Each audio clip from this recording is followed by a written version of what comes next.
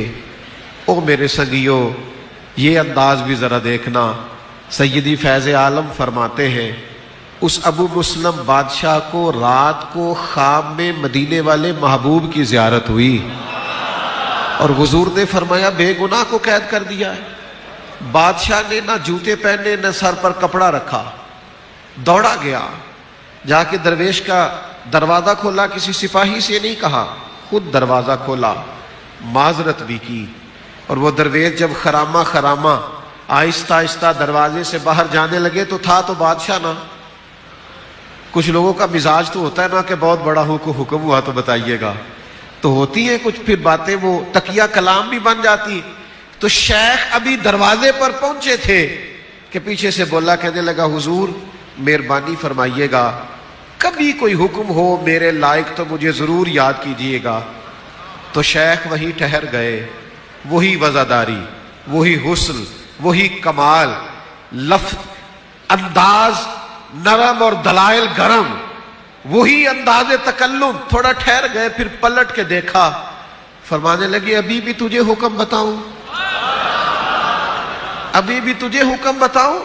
فرمایا میں تو جہاں جیل کی کالی کوٹھڑی میں تھا، وہ جو رات کو سوتے میں تجھے خواب میں ملے ہیں اور جن کا حکم پا کے پھر نہ تو جوتے پہن سکا اور نہ تو سر پہ کپڑا لے سکا، پھر سے ثبوت نہ منگو میتھوں، سے ثبوت نہ منگو میتھوں، سے ثبوت نہ منگو میتھوں. پلا نظر کرم کد ہوئی، اے میں جانا یا دلبر جانے، اے میں جانا یا دلبر جانے، غیر نہ جانے کوئی.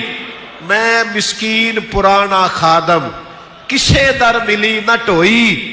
اے تے واصف یار نے نظر جو کی تھی، واصف ہی ہوئی. او بھائی ان کی پشت پر وہ وزادار ہوتے، طاقت ہی بہت بڑی ہوتی ہے ان کی پشت پر، کوئی الجھاؤ نہیں، کسی قسم کی کوئی پریشانی نہیں، کہیں وہ جھجکتے سہمتے نظر نہیں آتے. اللہ والوں کے ماننے والوں، کسی کی 1.5 منٹ کی بات سن کے اتنی جلدی پریشان نہ ہوا کرو. تمہاری تاریخ تو ہزاروں سال پرانی ہے، تمہاری تو اسناد ہی بڑی مضبوط ہے.